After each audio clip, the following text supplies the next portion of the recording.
Good morning everyone. সবাই ভালো আছো আশা করি। আমিও ভালো আছি আর ভালো আছি।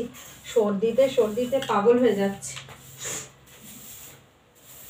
সকাল সকাল শুরু করলাম একটা নতুন ভিডিও, আশা করি ভালো লাগবে। সঙ্গে থেকো, দেখতে থেকো।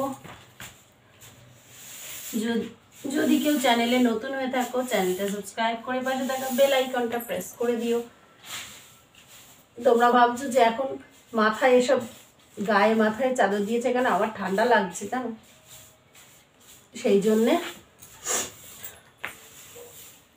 গায়ে মাথায় সব দিয়ে রেখেছি। কারণ ঠান্ডা সর্দি আবার ভালো রকম হয়েছে। আজকে একটা বিশেষ দিন, যদিও মনের মতো করে করতে পারবো না।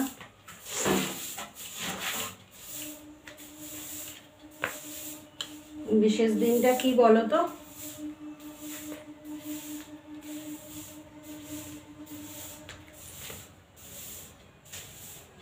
বলবো পরে, সঙ্গে থাকো, দেখতে থাকো। আমি ঘরটা ঝাড় দিয়ে নিই সকাল সকাল উঠে, তারপরে আসছি। ঘরটা ঝাড় দেওয়ার পরে তো ঘরটা মুছেও নিচ্ছি, কারণ ঘর ঝাড় দেওয়া মোছা আজকে মানে আমি ঝাড়টা সকালবেলা দিই, মোছাটা আমি স্নান করার আগে মুছি, কিন্তু আজকে তা হবে না। পুজো এরপরেই পুজো টুজো করতে যাব, সেই জন্য তাড়াতাড়ি ঘরটারগুলো মুছে নিচ্ছি। তো এরপরে একেবারে স্নান করে আসছি। আমার স্নান টান সব কমপ্লিট। আর এই দেখতে পাচ্ছ একটা কাপড় পরে নিয়েছি, আর এই কাপড়টা তো তোমরা দেখেইছো। শাড়ি পরেছি, পরে এবার যাব পুজো করতে।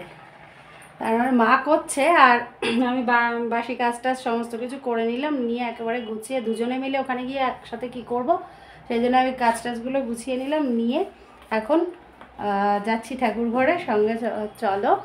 আর দেখো, বাড়িতেই আমরা শিব পুজো করব, কারণ আমাদের তো ওই অশৌচের কারণে মন্দিরে যাওয়া যাবে না, সেই জন্য এবার আর শিবরাত্রিতে কোথাও গেলাম না। আর এমনিতেই আমি বাড়িতেই করি। বাড়িতেই যখন শিব তো সব জায়গায় সমান, তাই না? বাড়িতেও যা, মন্দিরেও তা। চলো বাড়িতেই পুজো করি কিভাবে তোমাদের সাথে শেয়ার করব। এই দেখো কে পুজো করছে দেখেছো, একেবারে পাঞ্জাবি টাঞ্জাবি পরে বাবু সাবু সেজে পুজো দিচ্ছে। সকাল থেকে কিন্তু না খেয়ে আছে, একদম একনিষ্ঠ ভক্ত যাকে বলে। তার মানে আমরা শুধু শিবের মাথায় জল দিলে হবে, ওরও দিতে হবে। ও বলছে আমি একদম জল টল কিচ্ছু খাবো না মামা, আমি বাবার মাথায় জল দেব। তো আমি বললাম ঠিক আছে, মন থেকে যখন চাইছো তখন দাও। তো ও আগে জলটা দিয়ে নিচ্ছে, আর ওকে বলে বলে দিচ্ছিলাম, তারপরে আমি লাগলাম জল দিতে। ওই যে পঞ্চদ্রব্যগুলো মিশিয়ে নেওয়া হচ্ছে, নিয়ে তারপরে একসাথে করে দুধের মধ্যে একসাথে করে বাবার মাথায় জলটা ঢাললাম, আর তারপরে এক এক করে অন্যান্য জিনিসগুলো দিলাম। অন্যান্য জিনিস বলতে ওই যে বেলপাতা, বাবা তো একটা বেলপাতাতেই তুষ্ট, তো বাবাকে বেলপাতা না দিলে হয়, চন্দন মাখিয়ে বেলপাতা দিলাম। আর একটা জিনিস দিলাম, ফুল বেলপাতা, এগুলো তো দিলামই। সাথে আরও একটা জিনিস হলো আকন্দ ফুল। আকন্দ ফুল কিন্তু বাবার ভীষণ প্রিয়, জানো তো। আকন্দ ফুল দিলাম। আর এটা যেটা দিচ্ছি এখন, সেটা হলো কালো তিল আর আতপ চাল, গোটা মানে অখণ্ড আতপ চাল আর কালো তিল আর মিছরি। এটা মিষ্টি স্বরূপ, মানে শর্করা জাতীয় বলতে মিছরিটা দিলাম। আর এমনি দুধের মধ্যে চিনি মেশানো ছিল, মধু, চিনি, ঘি, দুধ, আর হলো ওটাকে কি বলে, দই, এগুলো মিশিয়ে, তো গঙ্গা জল, এগুলো তো দিয়ে স্নানটা করালামই। তারপরে আতপ চাল আর কালো তিল এটা শুনেছি দিলে এক একটা জিনিসের এক একটা ফল হয় আর কি। এটা হলো মানুষের মনের ব্যাপার, আর কিছুটা তো শিব পুরাণেও আছে। যাই হোক, ত্রিশূলটাকে ভালো করে স্নান টান করিয়ে ফুল টুল দিয়ে নিলাম, নিয়ে একটু প্রদীপ ঘুরিয়ে আরতি করে নিলাম।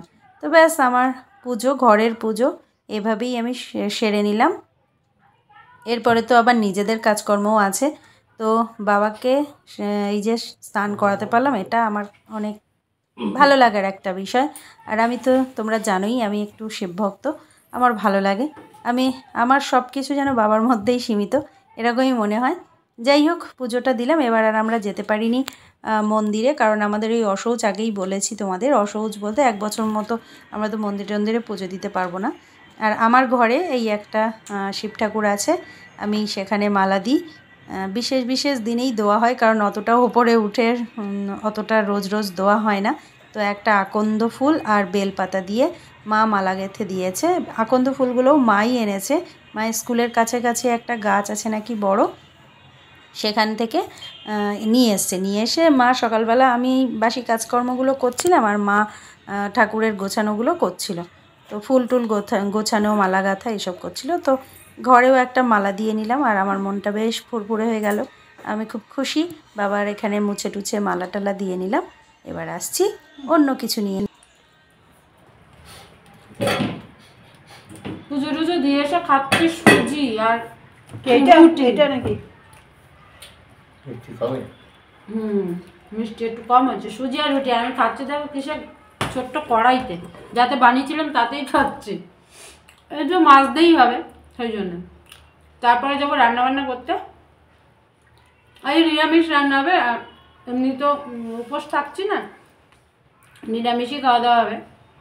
থাকো সঙ্গে, দেখো কি হয়। ভাত বসাচ্ছি।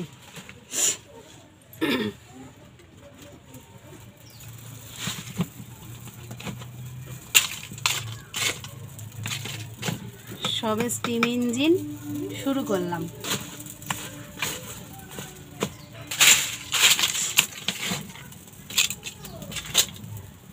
ধোঁয়ায় ধোঁয়া।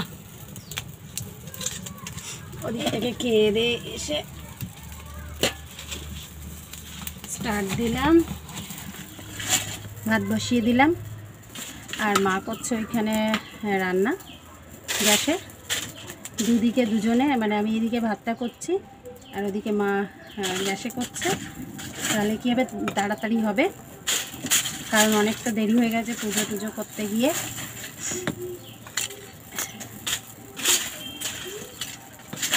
আর দুদিন ধরে শিবরাত্রি, তা আমরা আজকেই করলাম, কারণ উপোস টুপোস তো থাকবো না, সেই জন্য আর কালকে করিনি। চলো ভাতটা করে নিই। রান্নাবান্না সব কিছু কমপ্লিট, আর এখন আমরা খেতে বসবো। খেতে বসার আগে তোমাদের একটু দেখাবো কি কি রান্না হয়েছে, ঠিক আছে? দাঁড়াও। এখানে হলো লাউয়ের খোসা ভাজা।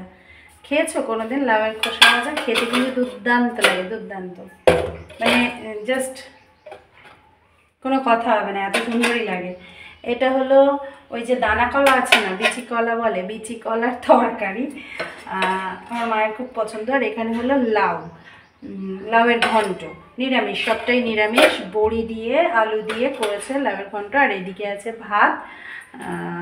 দেখে কে বলবে আমি উনুনে রান্না করেছি, দেখো, তাই না? হাঁড়ির গায়ের দেখো একদম কালি নেই। তো এই হাতটা আবার এঁটো, হাতটা ধোবো আপাতত। চলো খেতে বসি। আর এইদিকে থালা দিয়ে দেওয়া হচ্ছে টেবিলে, দেখো। ওই যে আমি খেতে মানে ভাত বাড়বো, তখন মনে পড়লো, তাই তো তোমাদের তো দেখানো হয়নি, সেই জন্য দেখাচ্ছি। চলো খেতে বসি।